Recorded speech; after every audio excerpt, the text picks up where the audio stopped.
Hey sweet friends, welcome back to my channel. Welcome if you are new here. My name is Bethany. Here on my channel you can find all things homemaking.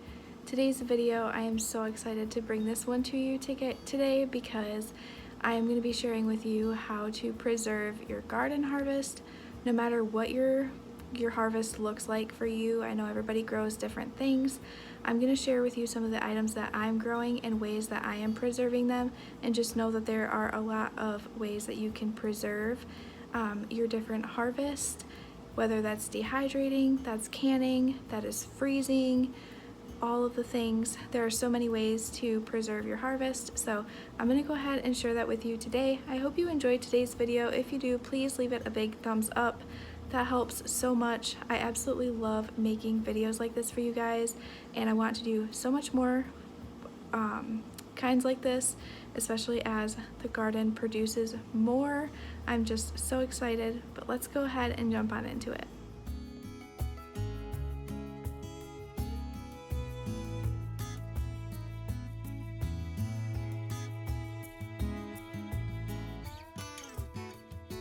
On a walk out to the garden today, we have a bunch of new basil growing, as well as parsley and oregano. I harvested some of this a while back and it is growing back so nicely.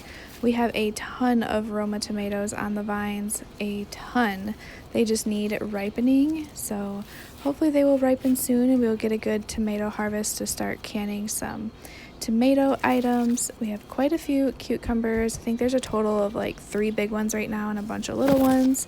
There's one over there, one here, and then a big one around the back. We have 3 beans that are sprouting. I started those from bean seeds. The bell peppers aren't doing too much. There's 1 bell pepper ready, but that's it. Otherwise, they're not doing too much. But the kale is doing pretty good. I'm going to harvest some of that. And then we do have a new zucchini on, and that one is exciting. So I helped that pollinate this morning, so I'm excited to see that grow. The onions are looking pretty good and probably will be able to harvest soon. Some more Roma tomatoes over here, looking really, really good. Again, they just need to ripen. I'm so excited for that, but you can see the bulbs of the onions down there. I'm getting so excited to see those. My first squash is growing, and I hope it keeps growing, so I'm so excited for it. This is the bell pepper on this plant. I'm going to be harvesting that. A ton of beans. Look at all these beans. There's so many little baby beans on here. We're so excited for beans. We love like fresh beans, and I'm excited to can some of them. That's why we have 6, I believe, bean plants, and I'm just so excited for them. Here's that big cucumber. Okay, so this is the garden harvest from today. We got a bunch of kale. I got a lot of green kale here and then purple kale, and I cut from like the bottom of the plant so that way it could keep growing, producing more kale for us. So I'm gonna go ahead and preserve this because we don't need this right now, but I do like to use it in soups, stews, quiches, things like that. So I'm going to be preserving this and sharing that with you guys. I got a couple different bundles of basil, so we're going to go ahead and preserve these as well. I've just been dehydrating these so that way I can just put them in glass jars. I got some oregano to preserve as well, and then a bunch of pieces of parsley. I did already get a harvest of all of like herbs and then preserve them, but I'm doing more, and I keep just cutting so that way it will consistently produce more. So we got the kale, we got the herbs, and then I did have a bell pepper ready today. I don't know why, but both of my bell pepper plants have produced 1 good pepper and then haven't had any blooms, so I'm not really sure why that was happening, but I guess I at least got 2 peppers out of them, so that's something. And then I did harvest a cucumber today. It's not a very big cucumber, like this is the size, it's the length of my hand, but it's really fat, like it's really big around. So I harvested this. There are 2 more cucumbers on the vine that will be ready in a couple days, but otherwise there's some babies, but I harvested this, so we'll cut that up for some fresh eating, but just gonna go ahead and preserve these and take y'all along with me.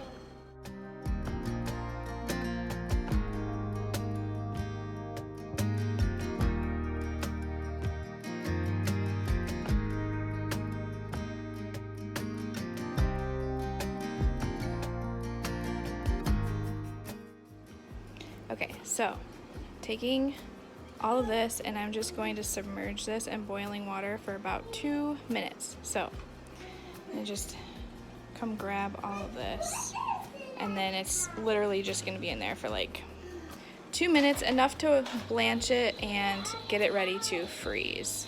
Okay, now that that has blanched for its 2 minutes, I'm going to go ahead and take it to the sink and then dump it out in a strainer and let it strain. Ooh, fogging you guys up.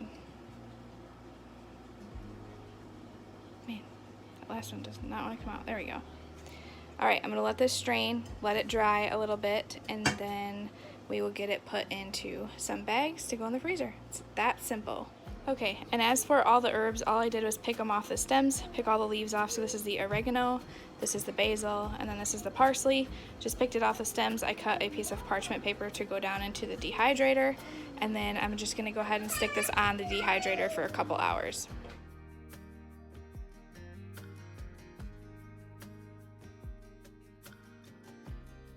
Okay, so here's the kale. It is all blanched, and I put it in this bag. So it's going to be able to go in the freezer. We can use this for soups, stews, quiches. We can also use it in smoothies, or you can dehydrate it and make a green powder out of it and use that in smoothies as well. But we would more likely use it frozen, so I'm going to go ahead and put this in the freezer. Now we're going to go ahead and can up all these cucumbers. These are pickling cucumbers that I got from the farmer's market. My pickling plant did not do well this year, so I did get these from the farmer's market. But I'm going to go ahead and preserve these, so I've given them a good wash and soak in water and vinegar and rinse them off. And I'm going to be using the Mrs. Wages dill pickle mixture today. So I'm going to need a packet of that, a measuring cup, some vinegar, of course my mason jars because I am going to be canning mine. You can just do these in the refrigerator, but I am choosing to can mine since I have multiple and I want them to be shelf stable. So I'm just going to go ahead and cut my cucumbers into spears. There is going to be some that I cut into sandwich slices as well. I have 4 pints that I'm going to be filling up and 1 quart jar, and this mixture is going to be just perfect for that. So I'm going to go ahead and get these chopped up, and then I will get them in the jars and get the brine going.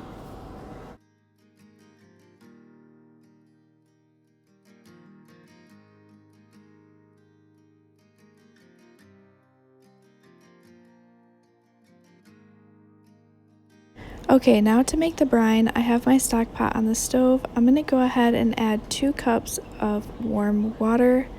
Once I get the water added, I'm going to go ahead and add 1/2 cup of white vinegar.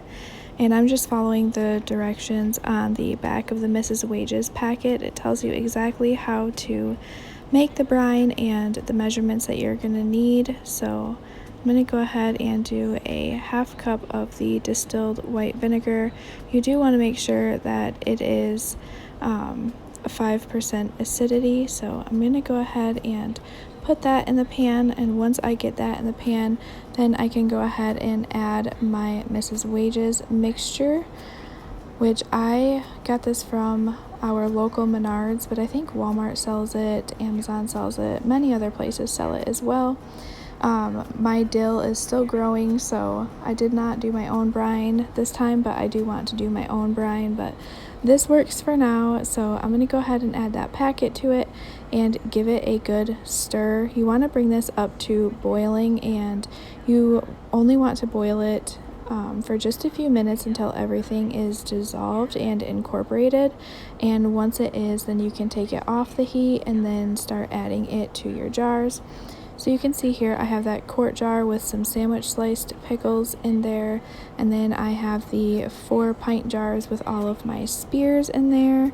I am so excited for these. Homemade pickles were my favorite thing as a kid, so I'm excited to get these canned up and see how my family likes them and see how we like them and just have some shelf stable. So all I'm gonna do is go ahead and ladle the mixture into the canning jars using my funnel, filling those up to the neckline, and then we will go ahead and work on wiping the rims and adding our rings and lids.